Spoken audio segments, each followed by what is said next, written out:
সুপ্রিয় শিক্ষার্থীরা, আশা করি তোমরা সবাই ভালো আছো।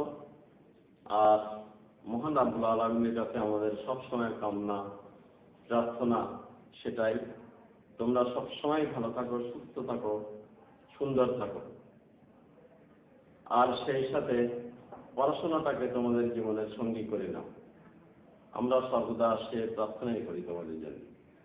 তো আজকে আমরা তোমাদের সাথে কৃষিকার প্রথম পত্র দ্বিতীয় অধ্যায় থেকে আলোচনা করব। দ্বিতীয় অধ্যায়ের নাম হচ্ছে ভূমি সম্পৃক্ত কৃষি প্রযুক্তি, এবং দ্বিতীয় অধ্যায়ের দ্বিতীয় পরিচ্ছেদ অর্থাৎ মৃত্তিকা বুনট বা মাটির বুনট নিয়ে তোমাদের সাথে কথা বলব।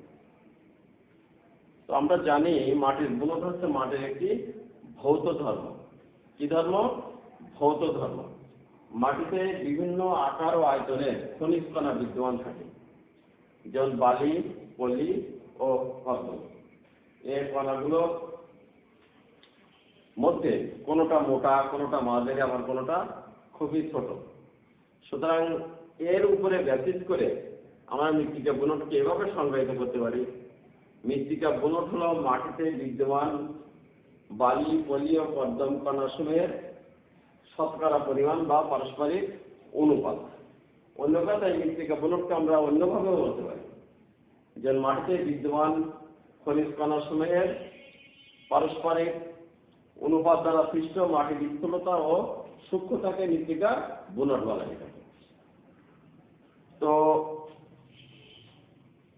মাটির বুনট বলতে আসলে কি বোঝায় সে সম্পর্কে আমরা একটু ধারণা লাভ করলাম। এখান থেকে এই ধারণা থেকে আমরা স্পষ্ট হয়েছি যে মাটিতে তিন ধরনের খনিজ কণা বিদ্যমান থাকে, অর্থাৎ মাটি প্রধানত তিন প্রকার খনিজ কণা দ্বারা গঠিত। খনিজ কণা না বললেও শুধু কণা বললেও হবে।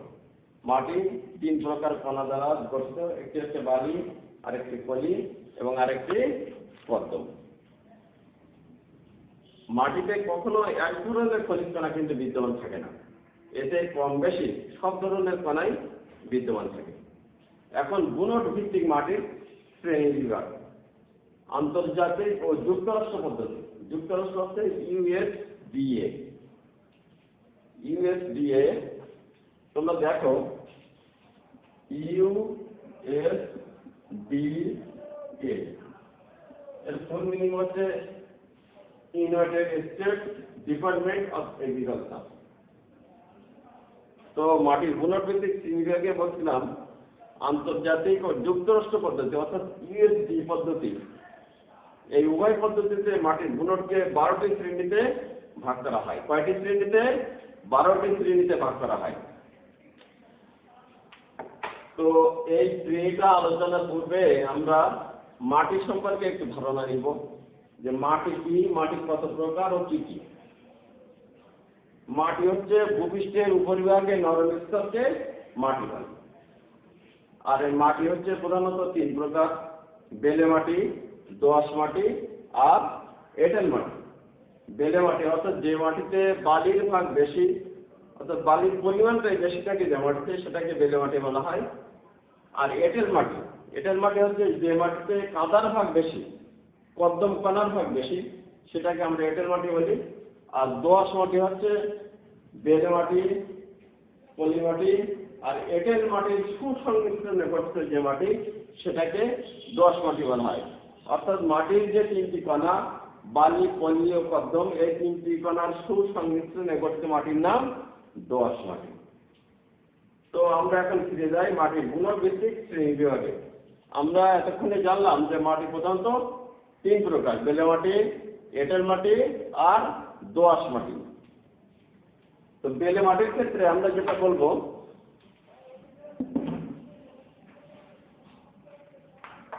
বেলে মাটির ক্ষেত্রে মৃত্তিকা বুনটটা হচ্ছে কিন্তু স্থূল বুনট। সুতরাং এই বুনটের উপর ভিত্তি করে যে শ্রেণী বিভাগ দুইটা, একটা হচ্ছে বেলে মাটি আর দোআঁশ বেলে মাটি। তাহলে আমরা জানলাম যে বেলে মাটির মৃত্তিকা বুনট সেটা হচ্ছে সূক্ষ্ম বুনট না, স্থূল বুনট, অর্থাৎ মোটা, দানা হচ্ছে মোটা। এবং এর উপর ভিত্তি করে দুইটা শ্রেণী বিভাগ আছে, একটা হচ্ছে বেলে মাটি আর একটা দোআঁশ বেলে মাটি। এরপর আছে দোআঁশ মাটি। দোআঁশ মাটির বুনট হচ্ছে তিন ধরনের: মাঝারি স্থূল বুনট, মাঝারি বুনট আর মাঝারি সূক্ষ্ম বুনট। এখন মাঝারি স্থূল বুনটের মাটি হচ্ছে বেলে দোআঁশ মাটি। মাঝারি স্থূল বুনটের মাটি কি নাম? বেলে দোআঁশ মাটি। আর মাঝারি বুনট যেটা, এটার মাটি হচ্ছে 3 ধরনের: দোআঁশ মাটি, পলি মাটি আর পলি দোআঁশ মাটি। দোআঁশ মাটি, পলি মাটি আর পলি দোআঁশ মাটি। আর মাঝারি সূক্ষ্ম বুনট, এটার শ্রেণীবিভাগ 3টা। একটা হচ্ছে এঁটেল দোআঁশ মাটি, একটা বেলে দোআঁশ মাটি, আর একটা হচ্ছে পলি দোআঁশ মাটি। এঁটেল দোআঁশ মাটি, বেলে দোআঁশ মাটি আর পলি দোআঁশ মাটি। সুতরাং দোআঁশ মাটি থেকে বুনট ভিত্তিক মাটির যে শ্রেণীবিভাগ আমরা কয়টা পেলাম? মোট মাঝারি স্থূল বুনটের পেয়েছি একটা, সেটার নাম বেলে দোআঁশ মাটি। মাঝারি বুনটের পেয়েছি 3টা, সেটার নাম হচ্ছে দোআঁশ মাটি, পলি মাটি, পলি দোআঁশ মাটি। আর মাঝারি সূক্ষ্ম বুনটের পেয়েছি 3টা, সেটা হচ্ছে এঁটেল দোআঁশ মাটি, বেলে এঁটেল দোআঁশ মাটি আর পলি এঁটেল দোআঁশ মাটি। অর্থাৎ দোআঁশ মাটি থেকে মৃত্তিকা বুনট পেলাম মোট 7টি। বেলে মাটি থেকে পেয়েছি 2টি, দোআঁশ মাটি থেকে পেলাম 7টি। তাহলে 7টি আর 2টি কয়টি হলো? 9টি। এরপরে আমরা এঁটেল মাটি। এঁটেল মাটি মৃত্তিকা বুনট হচ্ছে সূক্ষ্ম বুনট। এঁটেল মাটির যে বুনট সেটা হচ্ছে সূক্ষ্ম বুনট। এটাকে বুনট ভিত্তিক শ্রেণীবিভাগে আমরা 3টে ভাগ করতে পারি: একটা হচ্ছে এঁটেল মাটি, একটা বেলে এঁটেল মাটি আর একটা পলি এঁটেল মাটি। তাহলে এঁটেল মাটি থেকে আমরা শ্রেণীবিভাগ পেলাম 3টা: একটা এঁটেল মাটি, একটা বেলে এঁটেল মাটি আর একটা পলি এঁটেল মাটি। আগে আমরা পেয়েছি 7টা আর 2টা 9টা, আর এবার পেলাম 3টা। তাহলে 9 3 12টা। অর্থাৎ বুনট ভিত্তিক মাটির শ্রেণীবিভাগ মোট কয়টি? 12টি। ঠিক আছে? আচ্ছা, তো এখন আমাদের জানতে হবে কৃষি কাজের জন্য সবচেয়ে উপযোগী মাটি বা সর্বোত্তম মাটি কোনটি। আমরা একটু আগে বেলে মাটি, দোআঁশ মাটি আর এঁটেল মাটি, এই 3 প্রকার মাটির সংজ্ঞা সম্পর্কে একটু আলোচনা করছি। এর থেকে আমরা এই সংজ্ঞা থেকে অনেকটা ধারণা পেতে পারি এরকম যে কৃষিকাজের জন্য সবচেয়ে উপযোগী মাটি হচ্ছে আসলে দোআঁশ মাটি। কেন? এই মাটিতে মাটির যে 3টে কণা থাকে, বালি, পলি আর কর্দম, এই 3টি কণাই সুসংমিশ্রণ অবস্থায় থাকে। সুসংমিশ্রণ অবস্থা অর্থাৎ কখনো একটি সর্বাধিক থাকে না, আবার কখনো একটি একেবারে কম থাকে না। মানে এদের যে মিশ্রণটা থাকে একটা মোটামুটি সুসংমিশ্রণ, ভালোভাবে একটা অনুপাত ভিত্তিক থাকে। যেমন আমরা যদি অনুপাত ভিত্তিক দোআঁশ মাটির কণা সময়ের অনুপাত ভিত্তিক রেটটা বলি, সেটা হচ্ছে বালি, পলি, কর্দম, এটা 2:1:1। অর্থাৎ 100 গ্রাম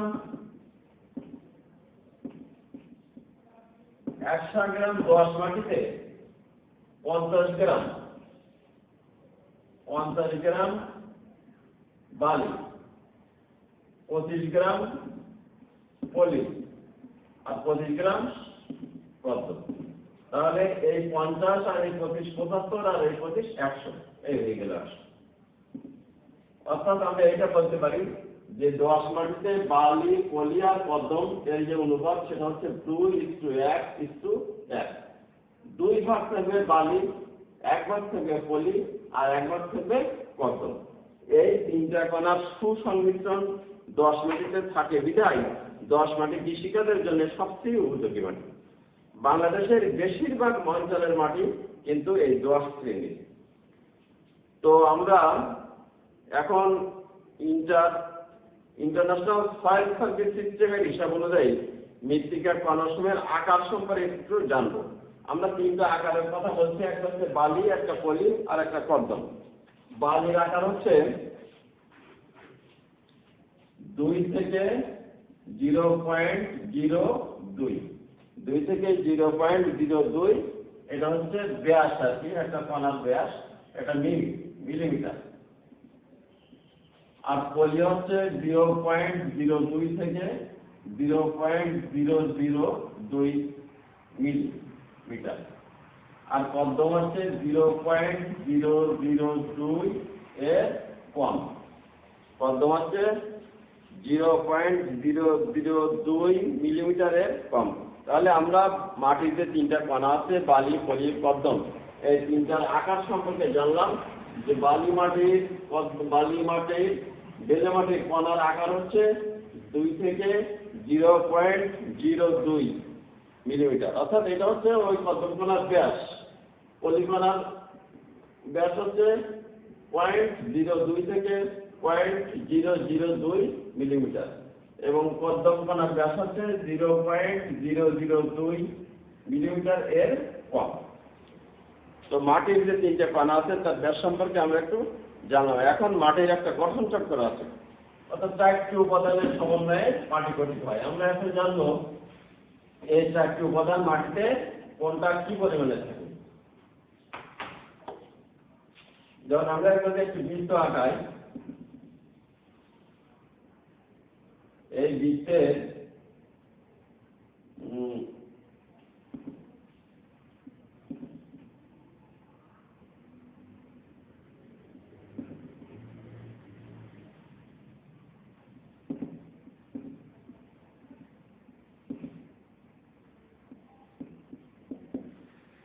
এখানে আমরা বলতে পারি এটা হচ্ছে মাটির উপাদান।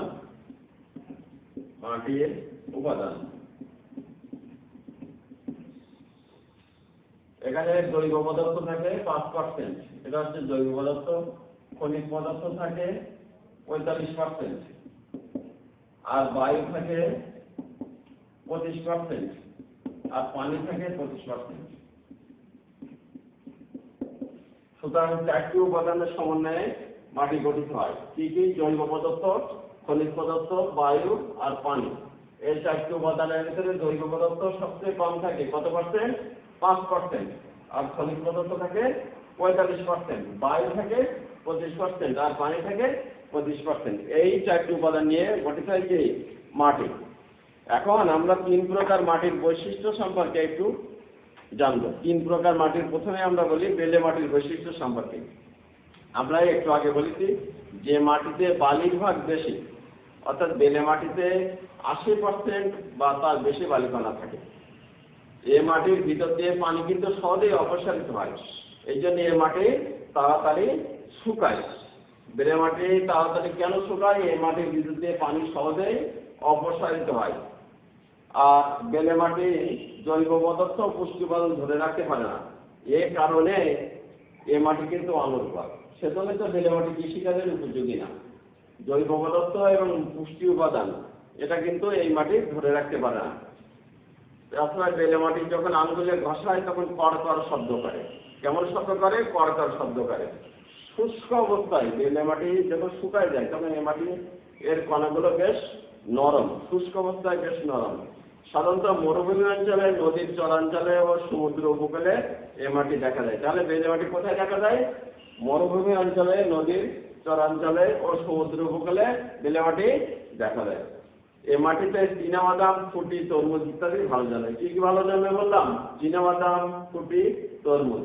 এছাড়া বেলে মাটিতে মূল জাতীয় ফসল কিন্তু খুব ভালো জন্মে, যেমন গোলালু, মিষ্টি আলু, হলুদ ইত্যাদি। এই মাটির পানি ধারণ ক্ষমতা খুব কম, কিন্তু বায়ু চলাচল ক্ষমতা অনেক বেশি। বেলে মাটির পানি ধারণ ক্ষমতা কম, কিন্তু বায়ু চলাচল ক্ষমতা অনেক বেশি। এঁটেল মাটির বৈশিষ্ট্য। এই মাটিতে আমরা একটু আগে তো বললাম এঁটেল মাটি কাকে বলে। বললাম যে মাটিতে কর্দম কণা অর্থাৎ এঁটেল কণা যেটাকে বলা হয়, কর্দম কণায় এটার ভাগ কত থাকে? একটু বেশি থাকবে, 40% বা তার বেশি। এঁটেল মাটিকে কিন্তু কাদা মাটিও বলা হয়। আর এ মাটি ভারী মাটি নামেও পরিচিত। অর্থাৎ কাদা যখন শুকায় যায় তখন আঠালো, কাদার মধ্যে একটা আঠালো ভাব থাকে, সে আঠালো থেকে এঁটেল কথাটা এসছে। তাহলে এই মাটি দুইটা নামে পরিচিত, একটা হচ্ছে এঁটেল মাটি, একটা হচ্ছে কাদা মাটি। আবার অনেকে এটাকে ভারী মাটিও বলা হয়ে থাকে বলে। এই মাটির পানি ধারণ ক্ষমতা কিন্তু বেশ বেশি, খুব বেশি পানি ধারণ ক্ষমতা।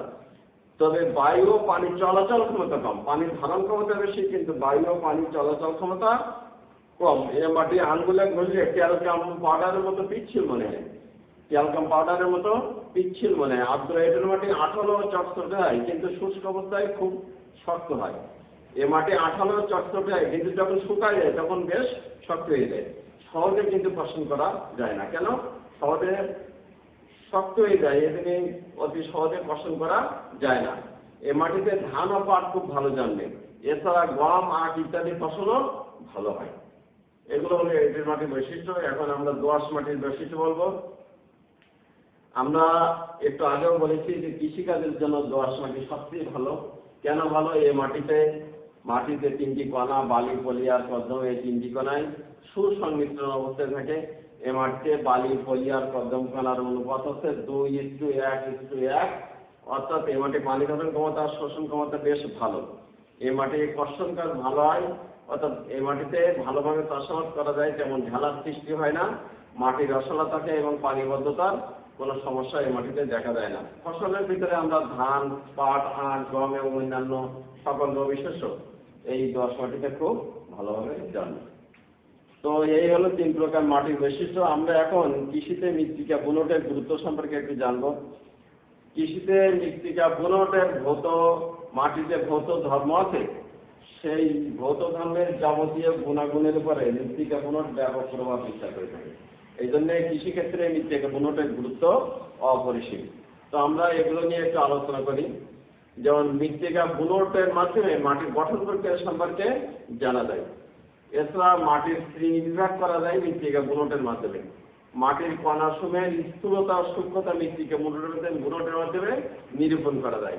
মাটির পানি ধারণ ক্ষমতা সম্পর্কে জানা যায়। কিভাবে জানা যাবে? মৃত্তিকা বুনটের মাধ্যমে। মাটির উর্বরতা এবং উৎপাদন ক্ষমতা সম্পর্কে জানা যায়।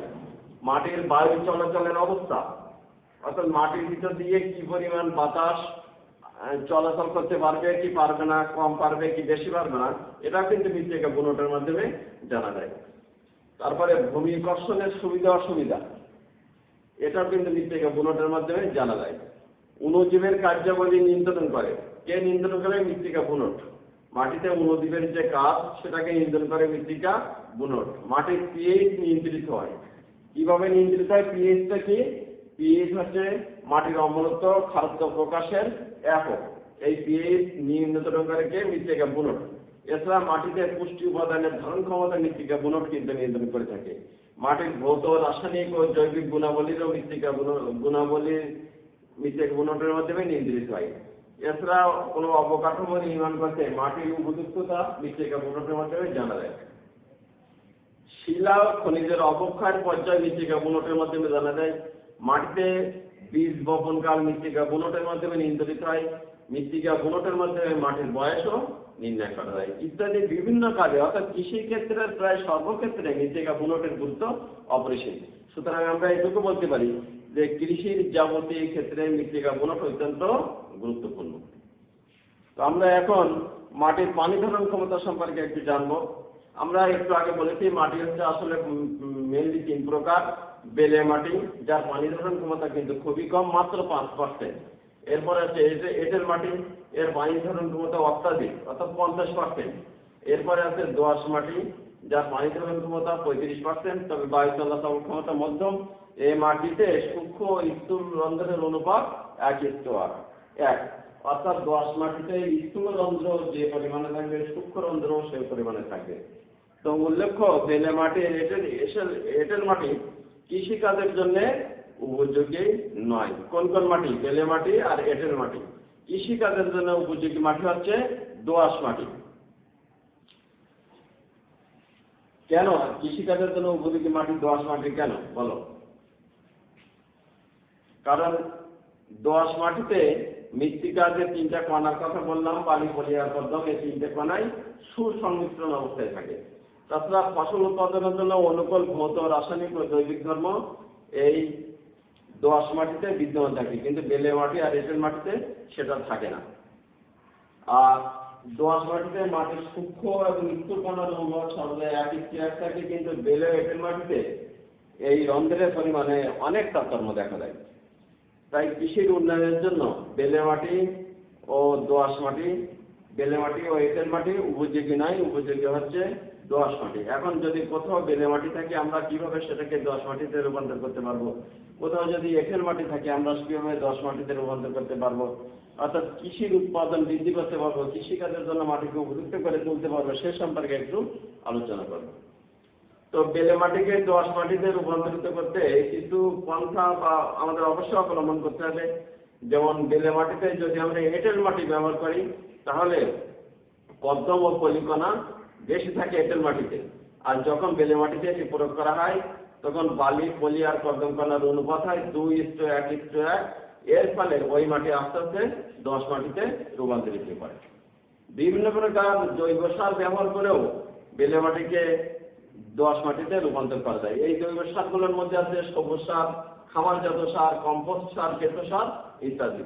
সবুজ সার কি? মাটির উর্বরতা বৃদ্ধির জন্য শস্য চাষের পূর্বে মাটিতে বিভিন্ন প্রকার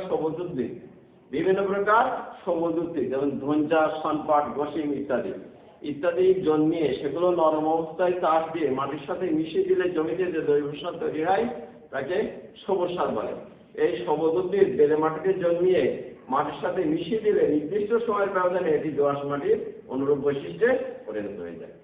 এরপরে আছে খামারজাত সার। খামারজাত সার হচ্ছে গৃহপালিত পশু পাখি যেমন গরু, ছাগল, ভেড়া, মহিষ, হাঁস, মুরগি ইত্যাদি। এগুলোর মলমূত্র, এগুলোর বিছানার খড়কুটো, ঘাস এবং অন্যান্য পরিচর্যা বস্তু সময় একত্রে মিশিয়ে নির্দিষ্ট পন্থায় পচানোর পর যে দ্রব্য তৈরি হয় তাকে খামারজাত সার বলে। এ সার প্রয়োগ করে বেলে মাটির পানি ধারণ ক্ষমতা বৃদ্ধি করে এবং সেই মাটিকে দোআঁশ মাটিতে রূপান্তর করা সম্ভব। এরপর আছে কম্পোস্ট সার। কম্পোস্ট সার হচ্ছে উদ্ভিদ প্রাণীর অবশিষ্টাংশ বা উচ্ছিষ্টাংশ সুপরিকল্পিত উপায়ে এবং সুনির্দিষ্ট পন্থায় পচিয়ে যে সার তৈরি করা হয় তাকে কম্পোস্ট বা আবর্জনা পচা সার বলে। এ সার প্রয়োগ করে মাটির পানি ধারণ ক্ষমতা, বায়ু চলাচল ক্ষমতা বৃদ্ধি করা যায়, ফলে বেলে মাটি দোআঁশ মাটিতে পরিণত করে। এরপরে আছে আমরা ভার্মি কম্পোস্ট বা কেঁচো সারের কথা বলতে পারি। ভার্মি কম্পোস্ট বা কেঁচো সার ব্যবহার করেও কিন্তু বেলে মাটিকে দোআঁশ মাটিতে পরিণত করা যায়। কেঁচো সার একটি পরিবেশ বান্ধব ও লাভসই জৈব সার। এটি গোবর বা হাঁস মুরগির বিষ্ঠা, পচনশীল আবর্জনা, লতাপাতা ইত্যাদি জৈব পদার্থের মধ্যে কেঁচো ছেড়ে দিয়ে তৈরি করা হয়। কেঁচো এগুলোকে মল ত্যাগ করে। তাছাড়া কেঁচো দেহ থেকে এক প্রকার রাসায়নিক পদার্থ নিঃসৃত হয়। এগুলো জৈব পদার্থের সাথে মিশ্রিত পুষ্টিমান বাড়িয়ে দেয়। এই কেঁচো সার প্রয়োগ করে বেলে মাটিকে দোআঁশ মাটিতে পরিণত করা যায়। এছাড়াও আরো কিছু উপায় আছে, যেমন রোলার যন্ত্র ব্যবহার করে বেলে মাটিতে ভূমির উপরিভাগে পানি মাটির নিম্নে বা নিম্নাঞ্চলে জমা হয়। এখন রোলার যন্ত্র দিয়ে যদি ভূমির উপরিভাগ চাপা হয় বা চেপে দেওয়া হয় তাহলে নিম্নাংশের পানি মাটির উপরে উৎক্ষিপ্ত হয়, অর্থাৎ উঠে আসে এবং বেলে মাটিকে দোআঁশ মাটিতে পরিণত করতে পারে। এছাড়া নদীর পলি সমৃদ্ধ পানি দিয়েও বেলে মাটিকে দোআঁশ মাটিতে পরিণত করা যায়। জমির নিকটস্থ কোনো খাল বা নদী হতে নালা কেটে জমিতে পলি সমৃদ্ধ পানি প্রবেশ করিয়ে আইল বেঁধে পানি আটকিয়ে রেখে আস্তে আস্তে বেলে মাটিকে দোআঁশ মাটিতে পরিণত করা যায়। বৃষ্টির পানিবাহিত পলিকণা দিয়েও বেলে মাটিকে দোআঁশ মাটিতে পরিণত করা যায়। সিস্টেমটা হচ্ছে বৃষ্টিপাতের সময় বৃষ্টির পানি দ্বারা বাহিত হয়ে যে পলিকণা গড়িয়ে আসে সে পলিকণা জমিতে আটকে রাখলে বেলে মাটি এক সময় দোআঁশ মাটিতে পরিণত হতে পারে। তাহলে বেলে মাটিকে দোআঁশ মাটিতে পরিণত করার আমরা কতগুলো উপায় শিখলাম। এরপরে আছে এঁটেল মাটিকে কিভাবে আমরা দোআঁশ মাটিতে পরিণত করতে পারি। এক্ষেত্রেও বেলে মাটি ব্যবহার করে কিন্তু এঁটেল মাটিকে দোআঁশ মাটিতে পরিণত করা যায়। এঁটেল মাটিতে কর্দম কণা কিন্তু অতিরিক্ত থাকে, আর এই অতিরিক্ত থাকার কারণে এর পানি ধারণ ক্ষমতা অত্যাধিক হয়, ফলে এই জমিতে সচরাচর জলাবদ্ধতা ও স্বাস্থ্যতা অবস্থা বিরাজ করে। তাছাড়া এই মাটি শুকিয়ে গেলে অত্যাধিক শক্ত হয়ে পড়ে। এঁটেল মাটি অত্যাধিক শক্ত হয়ে পড়ে, ফলে ফসল কাজে অনুপযোগী হয়ে যায়। তো এঁটেল মাটিতে যদি আমরা বেলে মাটি মিশ্রিত করি তাহলে সেক্ষেত্রে বালি, পলি আর কর্দম কণার অনুপাত হয়ে যাবে 2:1:1 এবং আস্তে আস্তে এটি দোআঁশ মাটিতে পরিণত করা যাবে। এছাড়া বিভিন্ন প্রকার জৈব সার ব্যবহার করেও এঁটেল মাটিকে দোআঁশ মাটিতে পরিণত করা যায়। জৈব সারের মধ্যে আছে সবুজ সার, খামারজাত সার, কম্পোস্ট সার এবং ভার্মি কম্পোস্ট বা কেঁচো সার। আমরা একটু আগে বলছি সবুজ সার কাকে বলে। যেমন মাটির উর্বরতা বৃদ্ধির জন্য শস্য চাষের পূর্বে জমিতে বিভিন্ন প্রকার সবুজ উদ্ভিদ যেমন ধঞ্চা, শনপাট, গসিম ইত্যাদি জন্মিয়ে নরম অবস্থায় চাষ দিয়ে মাটির সাথে মিশিয়ে দিলে জমিতে যে সার তৈরি হয় সেটার নাম হচ্ছে সবুজ সার। এই সার মাটিতে প্রয়োগ করে প্রচুর পরিমাণে জৈব পদার্থ যুক্ত হয়, যা এঁটেল মাটির সূক্ষ্ম রন্ধ্রের পরিমাণ কমিয়ে স্থূল ও সূক্ষ্ম রন্ধ্রের অনুপাত সমান করে, অর্থাৎ 1:1 করে দেয়। এরপরে এঁটেল মাটির পানি ধারণ ক্ষমতা কমিয়ে মধ্যম অবস্থায় ফিরে আসে, ফলে মাটির পানি ধারণ ক্ষমতা এবং বায়ু চলাচল স্বাভাবিক হয়, অর্থাৎ এঁটেল মাটি দোআঁশ মাটির বৈশিষ্ট্যে পরিণত হয়। এরপরে আছে খামারজাত সার ব্যবহার। আমরা একটু আগে জেনেছি খামারজাত সারও কাকে বলে। বলেছি গৃহপালিত পশু পাখি যেমন গরু, ছাগল, ভেড়া, মহিষ, হাঁস, মুরগি ইত্যাদির মলমূত্র, বিছানার খড়কুটা, ঘাস এবং অন্যান্য পরিচর্য বস্তুর সময় একত্রে মিশে নির্দিষ্ট পন্থায় পচানোর পর যে দ্রব্য বা জৈব সার তৈরি হয় তাকে খামারজাত সার বলে। এই সার ভালোভাবে পচিয়ে মাটিতে প্রয়োগ করা হলে মাটির ভৌত গুণাবলীর উন্নয়ন ঘটে, অর্থাৎ মাটির সূক্ষ্ম রন্ধ্রের পরিমাণ কমে যায় এবং মাটির স্থূল ও সূক্ষ্ম রন্ধ্রের পরিমাণ সমান হয়, অর্থাৎ অনুপাত হয় 1:1 হয়। ফলে মাটির পানি ধারণ ক্ষমতা এবং বায়ু চলাচল স্বাভাবিক হয় এবং এঁটেল মাটি আস্তে আস্তে দোআঁশ মাটির বৈশিষ্ট্যে রূপান্তরিত। এরপরে আমরা বলি কম্পোস্ট সার ব্যবহার করেও এঁটেল মাটিকে দোআঁশ মাটিতে পরিণত করা যায়। কম্পোস্ট সার উদ্ভিজ প্রাণীর উৎকৃষ্টাংশ সুপরিকল্পিত উপায়ে বা সুনির্দিষ্ট পন্থায় পচিয়ে যে জৈব সার তৈরি করা হয় তাকে কম্পোস্ট সার বলে, একে বাংলায় বলে আবর্জনা পচা সার। এ সার এঁটেল মাটিতে প্রয়োগ করা হলে প্রচুর পরিমাণে জৈব পদার্থ যোগ হয়, আর এই জৈব পদার্থ উদ্ভিদের মাধ্যমে বীজে হিউমাস উৎপন্ন করে। এই হিউমাস মাটির সংযুক্তির উন্নয়ন ঘটায় এবং মাটির আঠালো ভাব কমিয়ে মাটিকে ঝুরঝুরে করে। ফলে মাটির স্থূল ও সূক্ষ্ম রন্ধ্রের পরিমাণ অনুপাত হয়ে পারে 1:1, অর্থাৎ সমান সমান অনুপাত হয়ে যায়। স্থূল রন্ধ্র যে পরিমাণে হয় সূক্ষ্ম রন্ধ্র সেই পরিমাণে হয়, ফলে মাটিতে অধিক পরিমাণে বায়ু চলাচল করে এবং মাটির পানি ধারণ ক্ষমতাও বৃদ্ধি পায় এবং এঁটেল মাটি আস্তে আস্তে দোআঁশ মাটিতে রূপান্তরিত হতে পারে। এরপরে আছে ভার্মি কম্পোস্ট বা কেঁচো সার ব্যবহার। কেঁচো সার হচ্ছে একটি পরিবেশবন্ধ ও লাভসই জৈব সার। গোবর বা হাঁস মুরগির বিষাক্ত এগুলোর উৎকৃষ্টাংশ পচনশীল আবর্জনা লতাপাতা ইত্যাদি জৈব পদার্থের মধ্যে কেঁচো ছেড়ে দিয়ে এই সার তৈরি করা হয়।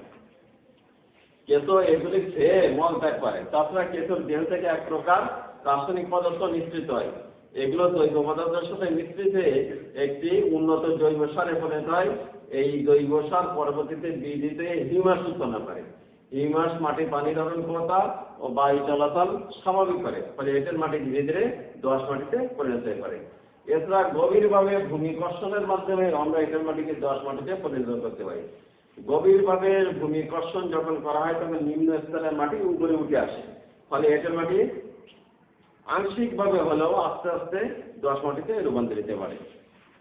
এঁটেল মাটিকে দোআঁশ মাটিতে রূপান্তরিত করার আরো কিছু সিস্টেম আছে, যেমন পানি নিষ্কাশনের মাধ্যমে। এঁটেল মাটির প্রধান সমস্যা হচ্ছে জলাবদ্ধতা ও স্যাঁতসেঁতে। তাই এরকম মাটিতে ভূপৃষ্ঠস্থ ও টাইপ সেচ পদ্ধতিতে নিষ্কাশন করলে এঁটেল মাটি দোআঁশ মাটিতে পরিণত হয়ে যায়। এছাড়া পলি সমৃদ্ধ পানি দ্বারাও যদি আমরা সেচ দেই তাহলে এঁটেল মাটি দোআঁশ মাটিতে রূপান্তরিত হতে পারে। আমরা অবশেষে বলতে পারি জমিতে খড় আর ফসলের উৎকৃষ্টাংশ পুরাই এবং মাটি অপসারণ করেও আমরা এঁটেল মাটিকে দোআঁশ মাটিতে পরিণত করতে পারি। অর্থাৎ ভূমির উপরিভাগে যে বিভিন্ন ধরনের খড়কুটা থাকে এবং ফসলের অবশিষ্টাংশ থাকে জমিতে, সেগুলো যদি আমরা পুড়িয়ে এবং সেখানকার মাটি অপসারণ করে মাটির গুণাগুণ ও উপাদানের কিছুটা পরিবর্তন করে আমরা এঁটেল মাটিকে দোআঁশ মাটিতে পরিণত করতে পারি। এছাড়া ভূপৃষ্ঠের উপরিস্তরে 5 থেকে 7 সেন্টিমিটার মাটি অপসারণ করেও এঁটেল মাটিকে দোআঁশ মাটিতে রূপান্তরিত করা যায়। তো এঁটেল মাটিকে দোআঁশ মাটিতে রূপান্তরিত করার যে পদ্ধতি বা কতগুলো ধাপ বা সিস্টেম আছে সেটা সম্পর্কে এখন তোমাদের সাথে আলোচনা করলাম। আমাদের আজকের আলোচনার বিষয় ছিল মাটির বুনট। এটা সম্পর্কে তোমাদের সাথে অনেক কথা বললাম। আজকে এ পর্যন্তই। তোমরা ভালো থাকো, সবাই সুস্থ থাকো। আগামীতে আবার তোমাদের সাথে দেখা হবে। সে পর্যন্ত সবাই ভালো থাকো। আল্লাহ তোমাদের মঙ্গল করুক। আল্লাহ হাফেজ।